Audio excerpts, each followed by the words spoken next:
Just because you're a startup doesn't mean you're automatically going to be fast. Hello, and welcome to my vlog. I'm Sumant Vepa, a developer, a DevOps engineer, and an entrepreneur, and this is my story. One of the persistent myths in the startup ecosystem is that startups are fast and nimble.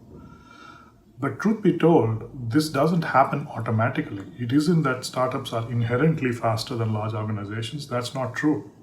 All other things being equal, you would expect a large organization to be faster. The reason being they have more resources.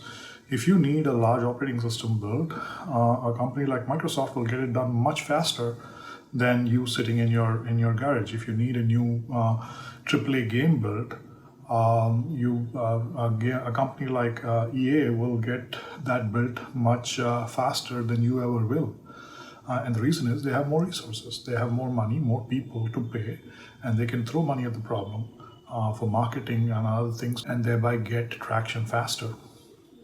So, in many ways, large companies have an advantage when it comes to speed, particularly companies that are inherently competitive and have grown up in a startup world like today's modern FANG, because a group of companies, Google, Microsoft, Amazon, Apple, and others.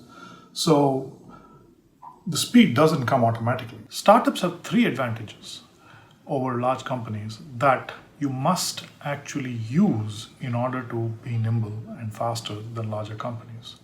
And if you don't do them, you'll be just as slow. One advantage is that there is no bureaucracy. You don't need permission to get there to do things. So as a group, you can very quickly make a decision and start executing against that decision relative to a larger company like Google or Microsoft, where a significant portion of time is taken in making a decision rather than executing on the decision. I remember this from my days at Amazon in its early days when it was much smaller than it was now. A small project that took only about 3 lines of code took about 9 months to go through the approval pipeline before it could get executed. Once the decision was made, the execution was blindingly fast, but it took a lot of time to get the necessary approvals. Often projects in large companies, ideas die on the vine because the bureaucracy is inherently designed to protect market position rather than expand it. And this is the advantage that startups have. The other advantage that startups have is focus. In a large company, directing the attention of a large group of people, many thousands, even tens of thousands, towards a single objective is nigh impossible. And in a sense, every organization will have its own set of focus. In a startup that's sufficiently small, you'll be able to focus attention much more effectively on a single problem. The third advantage is the freedom to make mistakes. A startup is a small company. People are not paying attention. Nobody cares whether you live or die, what your product is, and whether you succeed or fail. You have to draw that attention. And so in the early days of a startup, you have an enormous luxury that large companies do not. You can afford to fail. You can afford to fail often and fail frequently and sometimes fail spectacularly, and there will be no consequences to doing so because nobody is looking. And you must take advantage of this when you're a startup. This is a crucial superpower, the ability to fail frequently, the freedom to fail frequently. In a large company, this freedom is not available. If you fail, you will be fired. So many executives have a very strong incentive not to fail. So it is more important that nothing be done, rather not even be attempted, than it is to fail. And then this gives the startup the advantage to go into the market. So as a startup founder, if you try to make products that are perfectly polished and don't have any errors at all, you will fail because you've taken too long to build the product. So an important thing to do in this situation is to actually release early, release often, as they say, and make mistakes. It doesn't matter. And Facebook's mantra in its early days was in fact the right one. Move fast and break things. That's okay. So what should you do to be fast? So first and foremost, be very careful about introducing bureaucracy and process into your startup. Be very aggressive about saying no to most process issues early on in your startup's life.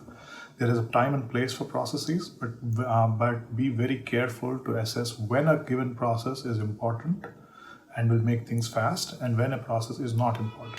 For example, requiring a green build before you ship. This is hygiene. This is DevOps hygiene. People will tell you that if you don't do this, you'll be in trouble. And they are right. They are not entirely wrong. However, don't make it a golden rule and then bog down your engineers when they just need to ship something quickly to solve a specific problem. One example that comes to mind is that we had a client once who had a very specific problem, and fixing their need broke the needs for another customer, and to fix the whole thing so that the whole code base so that it worked correctly for all use cases was proving to be difficult. But we knew that the other customer wasn't going to use our product until for another couple of weeks. So we had time to get the overall problem fixed. So we instead went with a dirty solution that solved the existing customer's need first, and then addressed the larger customer, the larger use case a little bit later. In this case, we shipped a broken product. However, that was done with careful knowledge and understanding. So, and this is the magic that will allow your startup to be fast. When you're able to find paths that larger, more bureaucratic companies are unable to find, that's important. So you need to be careful about how you introduce bureaucracy. The other thing that enables startups to be more nimble than large companies is the ability to ship quickly. So having short release cycles makes a big difference to how quickly a product is visible to the market. So these are the three advantages that startups have: not being bureaucratic, being able to focus, and being able to make mistakes.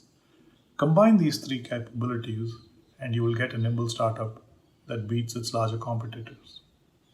Talk to you soon.